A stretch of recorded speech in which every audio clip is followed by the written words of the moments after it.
apa mana mo non nama di nato ba ya ba jadi sini ko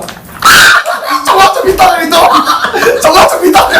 ma'am नुआइबिरी ma'am आई ngasi su ma'am the blog अनोबा मा खडोल तमजगे आई ngasi सेमदोइबा blog से आई गी हेक इबोक तनेबको आई ngasi तौदोरि से आई मैम द हौसिक हाइरकेबा खांगना बा होरन येंगबा नुआइनाबा आइना खोगी A4 size paper दा कंप्यूटर दी प्रिंट आउट तोरगा पोरेबा सी से चप्पल नेबा चप्पल अदुगा सीसिना लुपा चंगा चप्पी अदुदुगा सीसिना खोगी मैतै गी फी नेबको सीसे अदुगा सीसिना यूरुम प्लेट प्रिपरेशन से खोगी हल nga oina yeke tawne khoi hal laitaba yawbagi yirum se oina khillaga thamasu yaidana chadrasu khoi mil laitaba yawa aduga sisina churup win khoi bok ti king size gold flag sisina deba thaktar win thaiba saina sumaina item manga se sumaina poreba ko asiana pore se akhoi ibok se aina horen ibok lao har kan ibok ena si apama khalandune ba khanbai se aina sumaina si ji kaino se khoi bok khangdeba yirum ni kem khangdeba aina sumaina kupsalaga tham dune ba ko sumaina ado kaigo aina haidune ba ibok sigi pot sak manga sidagi pot ahum je khutna thillo daw ena ko lucky do guest to ibok khoi bongna kaigo ba sumaina tak thillen khalo ba khutche aina si pakhar matam da si chappal wa tari chappal aina laibi rane ba adi ani su ba si mo tak thillaba si je win laibi ni sumaina tak thille khalo aina si lupa songa sabi aina lupa songa pirani kaigo ba phi organ ai phi chalaga laibi dune ba aina sumaina khoi bok ko entertain oina aduga aina ibok su nung sibagi tam daina semjabane adu aina si semjai se ai horen last maram do hajar ke adu akhoi bok to kor kana kari khange se yenga se aduga khoi bok ne khan bodo ahum do aina labi do ne khoi bok ki adu si se pasa yamna changbadi nate bko lupa sing manga truk chu changba nate lupa sangai sang dal sing amagi above natraga ani gi above kai gumba phi se khan ta de phi di khan tange ba adu khatane akhoi tang ba phi ne ba adu chappal haraga aina sigi chappal se di labi roi ba सीसे खरा फजब लेबीनी अदो अना download तौबददी अमा senior की अहल की चप्पल फजबदी यावदबेना सी इसम चमना सीना पोराबने लैबो तारदी खरा फजबदी लेबीनी अदो खबक तो आई कौरगे को मैम हेलो मैम अखोगी इबोने खोई इबो की ममिंगना समा देवी कोए इबो आइना सिदा को पोचै जे येगा आइना पोरेबो को लुपा चंगास बिजु जावे फीजु जावेबा अदुगा चप्पल सु पोट मंगाने बे युरुंगा सु जावेबो को अदो आई को ibok na sija apamba horen khanga da ko batabra hoi no ai aina ko budi haigra bane apama khalona sije ibok khanga na ko ko budi paisa re ma pam du si khanga na te ba ya bai ba se si santo ga thamage ko ibok sidagi pot ahum khunna thamo adu do aina lairani nasuna ku thamo tham ba apa ma da thammo ba sida tarak bodo aina laidu ne ba yena oi da yena no no ma tin nam ya da lo ne dia di po na ti ahum mapam ahum da apa ba thammo paisa lo pasama se pi yaw ni ko sangha ki la ka thon nam doi no ni khande nam doi ni bra am tak sumaina kai gumek nam ba lokhalalo adu po to aina lokhal etana adu do ibok ki laidu aina pido paisa ga aina pi ye to nam do ni ko na den de chia da sin smai nam da le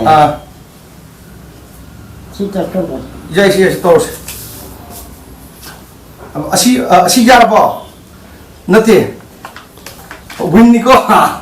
ibok ki win na le ni ko no on to nam mo do ko nam le asi ji le ko ado nam go sinakan khandi apa mana mo non nama di nato ba ya ba jadi sini ko sama bita ito pati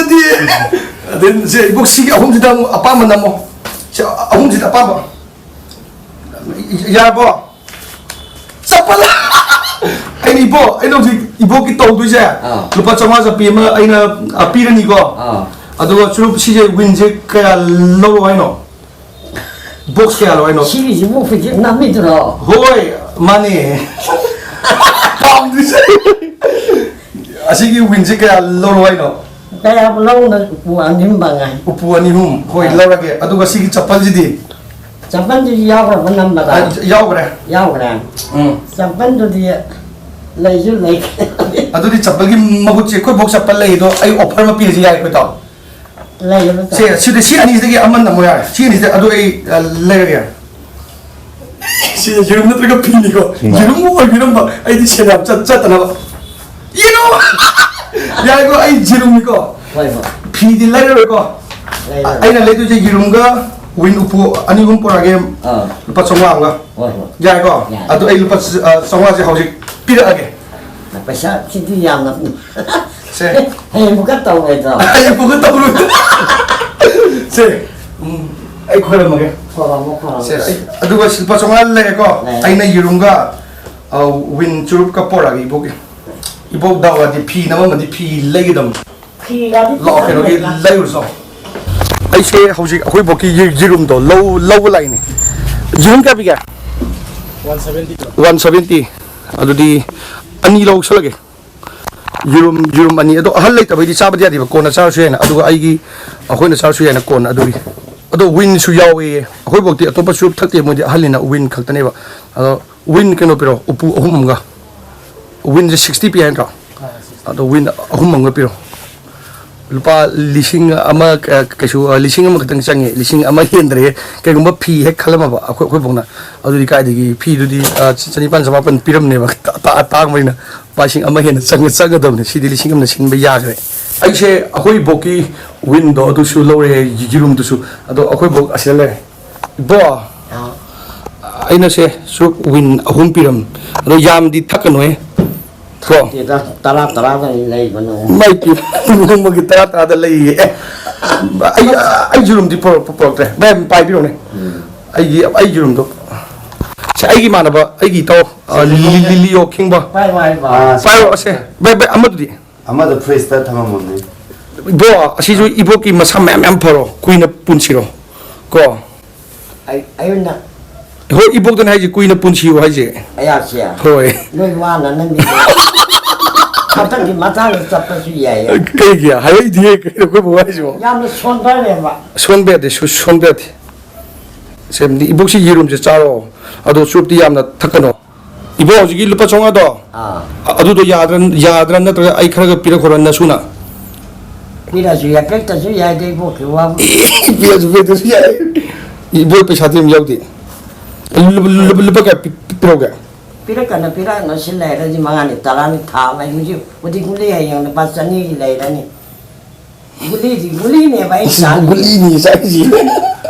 Se bo se. Lupa chani ga lo jo.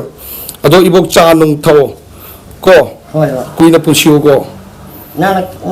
kai chat to bo ka am wali ba. Ai di wali bo. Chat to November December fo lai dui mal. November December fo lai dui ba male ba. Ma chak mana ko ti ba chak ya ta. Ho ya de. Hoi. Ado ibok asi ki ngasi sumana khalija. Asi nuai bro asi ki nuai ni su chao. Ado hayang ju sumana tawai ra. Matung ki ai to na da. Nuti jai to nu da kam kan tawai no. Wen nang na kan na mo wa ga di kan na nang wa kan na mo di pai. Mo di long thok pa bi long. Ai mo di kana bai ai ni ibok piraga ibok na harau jo do du ni kana bai. Ai kai di kan de. Ai ja harau gi. Si asigi video je sponsor natte ba promotion natte ba mine to bi wa natte ai isa na to jo ne isa de ki pesa chat parina ai pesa am play bi sun natte na ado ai na ko bok nuksi bai ni da ado ibok yurum am charo churup jam thagano ado gol pachong ang ado na cha nong tho ado go ibok na lening ba guli do lei ro guli di kho ba ko ma lei ne do ta so ko bok se ma to no ju lei je bane yam na lei ai gi ma la ba lio ne ai na ai ga se best friend ne yum da ado mana me wa bi ne ai blog sem da chat po khot do hi ro to hi ai na ahoi bok ta ai na khara pizza do ado do loi gre si se ai na video sem ba gi khatan ai na print out to asi gi thawak se loi gre ka na de ado ai na pesa me am le ta di go ai ho ma da su to ke si di sumai na ibok din si bene ba ado sumai na hai na bane ko grandmother se ibok se khoi mapa oi basing na magi masa ga se nuksi haidane nuksi da kan am da leite ba mapa na macha se am nuksi ado mai na mabok sing na ko grandmother sing na grandson se masu se ya na nuksi na sumai na haina bane halaman sing na adu go khoi laik ta kai da khoi afa scientist kai library ba mi khaina su hairam bal lei sumai na ga grandfather amasung grandmother se grandpa grandma ibok amasung ipu se akhoi gi grand angel ne ga go khoi di angels grand angels ne ga haina ba phajaba leibne ba aina khoi bok da sumaya tori se aina go nungsi jabado pesa yamna changde only lupa lising ama something kitang changi ba ko pesa jo yam chang bu sunna ta ba aina khoi ibok se ta sena ta di moi se hal ore ba khoi boki chahi se yam me ba adum khoi ibok na hingini hinga ba da aina approximately sum pajar ba ko life span se chahi manga ta di ke shu phadre ba ado chahi ahum hingi khalo manga hingi khalo chahi ama se 365 days ni numit chahum go humpu manga ni ne ba ado chahi ahum hing ta de khoi bok se numit lising ama ga something ne ba ado chahi manga hing ba se khoi bok se numit lising ama ga chongani je sidal lai ga ba phang doi su natre ba kai lum ba hal le na to nara mi khoi bok to hal ore ba adu duna khoi bok na hengwai magi life span do magi chahi lorega lai khidrasu aina sigi blog sidi aigi channel da adum lai hodane khoi bok ki masak yawi se khoi family da aina han bane khoi gi khoma khoba su utri ba ko ado aina pa su ure aigi mana ba ure aduga khoi ibok se na history amoine ko aigi channel da khoi ibok se ai dar myam la su generation myam la tar su khoi bok sama devi se ma se adum lai hodina aina adu su yahoning ba hal su oshla pagi ado aina bilas fana video sem se yam khang haidana di nate adu duga masu ga se ayam bana mabok ka lemina ga dam ne ba hoi family problem khara leibadagi masu ga lamna su lei adu duna problem ne ado yari khadi masu ga mabok ka nakna ba se khoi gi discipline yam su leib ne ba khoi gi aina khangja knowledge ta ko khoi gi khoi lekai gi wari bu oira su ko khoi gi sagai te gi matang da hena khangba aduga discipline yam na leibido ai gi boko se adum laune ba ko khoi gi yum da dum laune kai no kan da ai ni ga thong ga ta ga phak sabak phak to chang pa kum ba adigi chat pa da ga se khong ma khon thok pa kum ba adigi usak sab da wai sa ba kum ba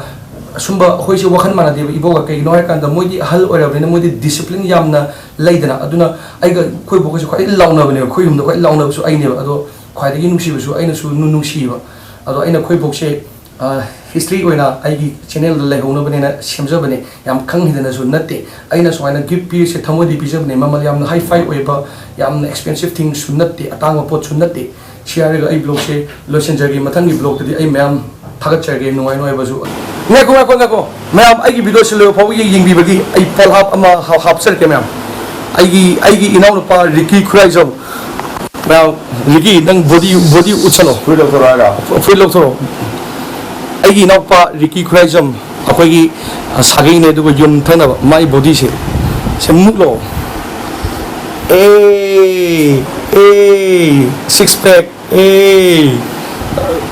to khraga Hey. khandi pe ki no khat tok solo kino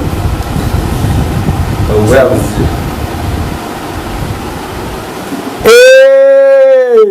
nahi